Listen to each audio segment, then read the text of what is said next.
झूरी वाला dumping ground है, ये समस्या कांग्रेस सरकार के समय शुरू हुई थी। इसकी रात को भी पूरा दिन बहुत बदबू आती है, जिससे सांस लेना भी दुभर हो गया है। कूड़े करकट के कारण है, जो पोटाशियम नाइट्रेट शोरा बहुत मात्रा में आ रहा है, जिसके कारण जहां किडनी स्टोन और गाल ब्लैडर स्टोन के केस निकल रहे हैं।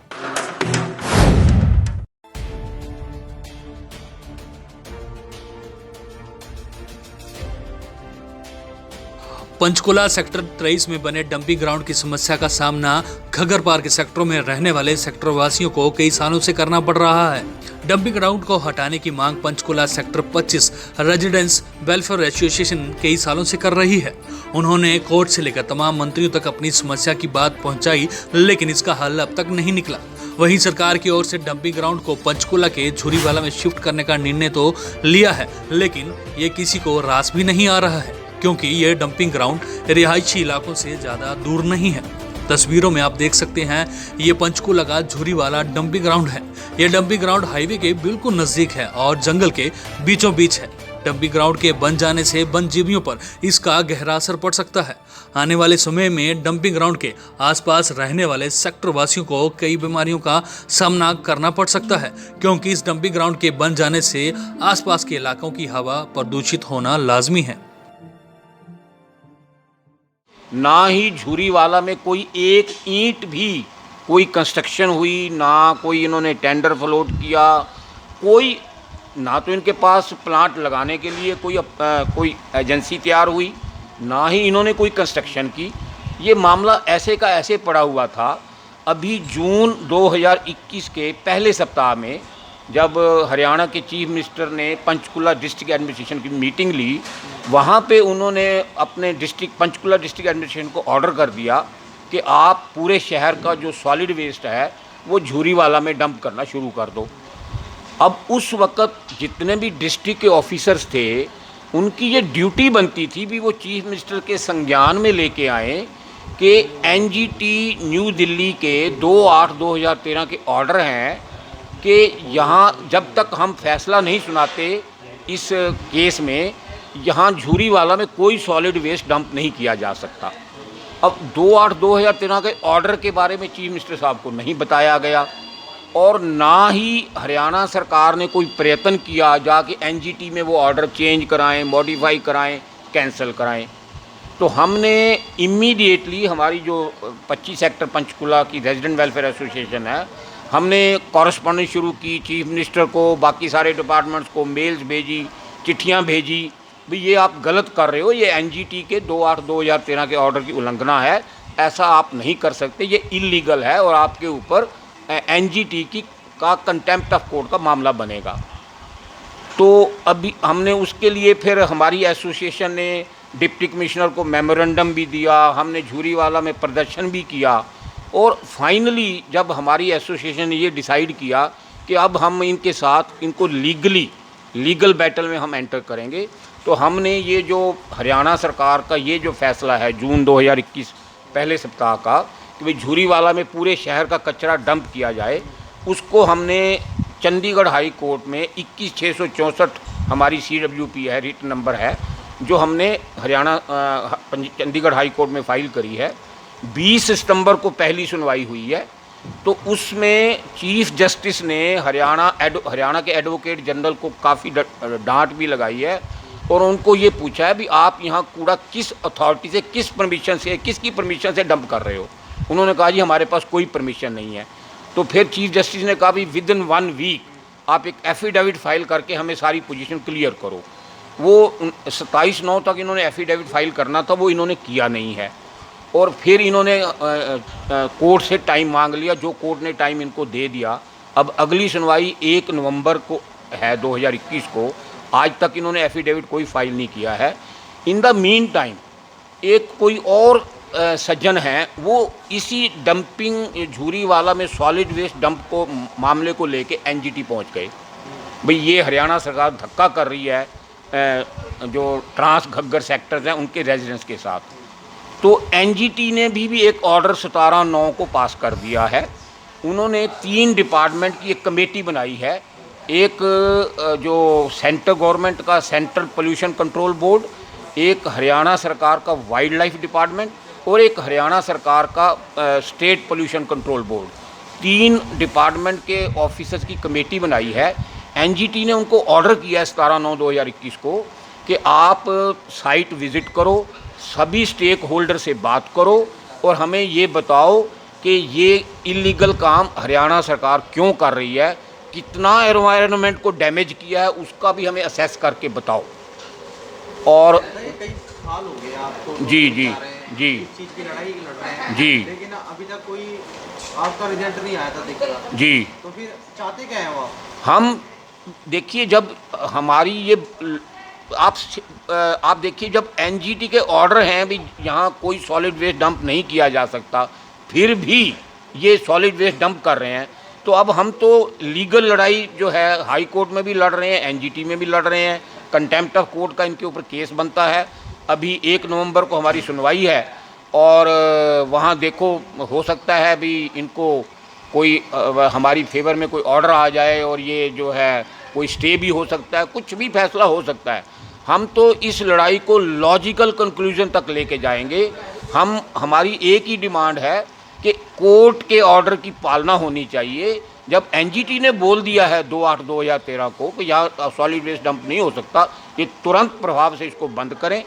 और सॉलिड वेस्ट प्लांट जो लगाना है उसकी इनके पास आज तक कोई इनके पास अप्रूवल नहीं है, कोई इनके पास सैंक्शन नहीं है, किसी एजेंसी को इन्होंने अभी तक टेंडर नहीं दिया है, वहाँ पे एक ईंट भी इन्होंने लगाई नहीं है।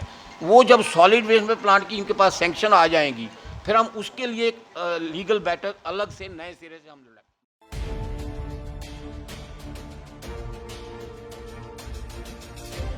डंपिंग ग्राउंड के बन जाने से बारिश के दिनों में गंदी बदबू आसपास के इलाकों में फैलना लाजमी है। आने वाले दिनों में ये समस्या काफी बड़ी भी होगी। स्थानीय लोगों से जब राष्ट्रीय खबर ने इस मामले पर बात की और जानने की कोशिश की तो लोगों का क्या कुछ कहना है, आप भी सुनिए।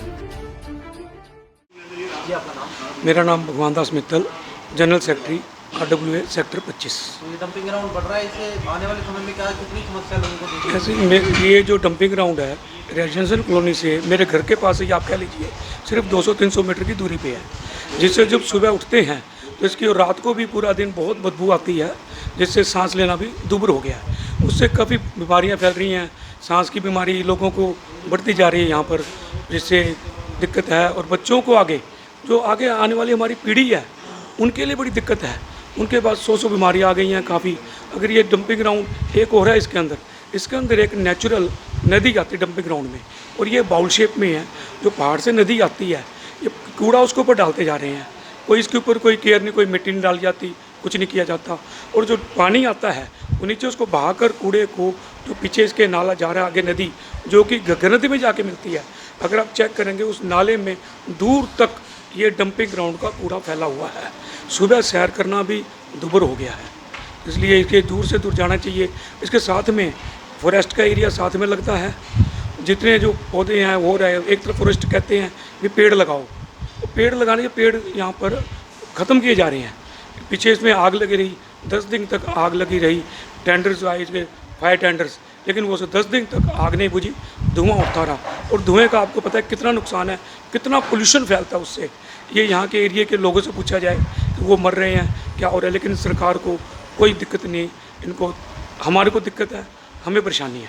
हम चाहते हैं कि जल्दी से जल्दी इसको शहर से दूर लेके जाया जाए, जिससे यहाँ के रेजिडेंट्स को कुछ आराम मिले और शांतिपूर्वक रह सकें। यहाँ के जो नेता है, विधायक है, सबको पता ही है कि ये समस्या है लोगों के लिए। हाँ जी, हाँ जी। अब पता नहीं है वो क्या, करने की बात करते हैं, पता नहीं क्या करना है। पहले उन्होंने वादा किया था कि हम शिफ्ट कराएंगे, लेकिन वो एकदम से चेंज हो गई हैं। जैसे कि CM साहब ने पीछे वर्बल ऑर्डर दे दिया, लेकिन हालांकि इनके पास कोई डॉक्यूमेंट प्रूफ कोई नहीं है, वर्बली ऑर्डर दिया गया। और आनन फानन में इन्होंने बिना किसी इंतज़ाम के वो कूड़ा यहाँ डालना शुरू कर दिया। एजिटेशन भी किया, लेकिन इस सरकार के ऊपर कोई फ़ायदा नहीं है किसी तरह का भी। सरकार ये सोचती नहीं वहाँ पर कितने जानवर मर रहे हैं। हाईवे के ऊपर वैसे स्पेस है, ये हाईवे पे गाड़ियाँ आती, रोज़ जानवरों के एक्सीडेंट हो रहे हैं। बंदर घाटी सामने है, बंदरों के एक्सीडेंट हो रहे हैं, बंदर वहाँ जाके कूड़ा खाते हैं। गायें भैंस आप देखेंगे ऊपर नील गाय कई बार बाहर आती हैं, वो भी कूड़े के उसमें ढेर में जाकर मुंह मारती हैं। तो ना तो वाइल्ड लाइफ इसके अंदर सिक्योर है, ना फॉरेस्ट सिक्योर है, ना इंसान की ज़िंदगी सिक्योर है। रेजिडेंशियल करोड़ों रुपए के यहाँ पर प्लाट लेके लगाए हैं पैसे रहने के लिए, लेकिन पर्यावरण को बिल्कुल ही नुकसान कर रहे हैं। एक तरफ पर्यावरण कहते गवर्नमेंट पर्यावरण को साफ़ किया जाए, लेकिन पर्यावरण क्या है तो पोल्यूशन फैला रही है। इसको शहर से दूर लेके जाएं जिससे यहाँ के लोगों को राहत मिले। Singla, member governing body sector 25 Panchkula. ये जो जोन है, ये इको सेंसिटिव जोन है, जहाँ दो इंडिया की मशहूर वाइल्ड लाइफ सेंचुरी हैं, जैसे खोल के रतन और शिकारगढ़ वाइल्ड लाइफ सेंचुरी। जब NH 73 बन रही थी रोड, तो इन्होंने रोड को 4 लेन बनाने के लिए परमिशन मांगी, तो वाइल्ड लाइफ ने कहा भी आपको 2 रोड ओवर ब्रिज बनाने पड़ेंगे फिर परमिशन मिलेगी, क्योंकि ये जहाँ एनिमल्स है जो क्रॉस करके सड़क के दोनों तरफ जो वाइल्ड लाइफ सेंचुरी है, सेंसिटिव एरिया है, दोनों तरफ जाते हैं। पर अब ये इन्होंने जो जहाँ पर गार्बेज है जो डंप करना शुरू कर दी है, जिसके कारण है जो अंडरग्राउंड वाटर है जड़ा वो कंटेमिनेट हो चुका है। पहले जहाँ TDS 2-4 साल पहले 280 के करीब था, पर अब 450 के करीब हो गया है टोटल डिजॉल्व साल्ट इन दी। अरे जहाँ पानी में इसके कूड़े करकट के कारण है जो पोटाशियम नाइट्रेट शोरा बहुत मात्रा में आ रहा है, जिसके कारण जहाँ किडनी स्टोन और गाल ब्लैडर स्टोन के केस निकल रहे हैं। सेक्टर 25 में कम से कम 10 से 25 लेकर केसों की जो गाल ब्लैडर की सर्जरी हो चुकी है, जिन्हों के गाल ब्लैडर रिमूव कर दिए गए हैं। सो आने वाले दिनों में जो अंडरग्राउंड वाटर है, जैसे ट्यूबवेल बंद हो चुके हैं, और भी पानी के कारण जैसे उसमें आर्सेनिक साल्ट है, जो और भी बहुत केमिकल आ रहे हैं खतरनाक, जो बॉडी के लिए खतरनाक हैं, जिनके कारण आने वाली जनरेशन के बच्चों के जीन हैं वो उन जीन्स को भी ख़राब कर सकते हैं। इसलिए जहाँ पर ये डंपिंग ग्राउंड है जो शहर से दूर लगाना चाहिए, 10 किलोमीटर कम से कम, ताकि जो पंचकुलों के रेजिडेंट्स हैं इनको मतलब बीमारियों से बचाया जा सके, आने वाले ख़तरों से बचाया जा सके। अब जब बारिश होती है तेज़, तो जाड़ा जो डंपिंग ग्राउंड ये वहाँ डंप कर रहे हैं, ये सारा तेज़ पानी के कारण है जो मंदिर के पीछे से जो नाला है उसकी होता हुआ बिल्कुल जो पुलिस चौकी है जहाँ से होता हुआ घग्गर में आ रहा है, जिसके कारण जो मल्टी सिटी पार्क बन रहा है उसको बनाने का कोई फ़ायदा नहीं। एक तरफ तो ये कहते हैं कि हम जहाँ 3 वाटिका बना रहे हैं, जैसे खुशबू वाटिका बनाएंगे, जब जहाँ इतनी बदबू आ रही है तो खुशबू वाटिका बनाने का क्या फ़ायदा। इसलिए पहले सरकार को चाहिए भी इसको जो डंपिंग गार्बेज डंप कर रहे हैं जो इको सेंसिटिव जोन है जहाँ से कम 10 से 12 किलोमीटर दूर होना चाहिए, और जो 23 सेक्टर का डंपिंग ग्राउंड है इसको भी जल्द से जल्द है जो इसको भी शिफ्ट की जाए। अब देखने की बात यह होगी कि सरकार या स्थानीय प्रशासन बिना प्लानिंग के कैसे इन समस्याओं से निजात दिलाते हैं और कब तक यहाँ के लोग स्वच्छ सांस ले पाते हैं। राष्ट्रीय खबर के लिए अक्षय की रिपोर्ट। ताज़ा खबरों से जुड़े रहने के लिए सब्सक्राइब करें राष्ट्रीय खबर टीवी और बेल आइकन दबाना ना भूलें।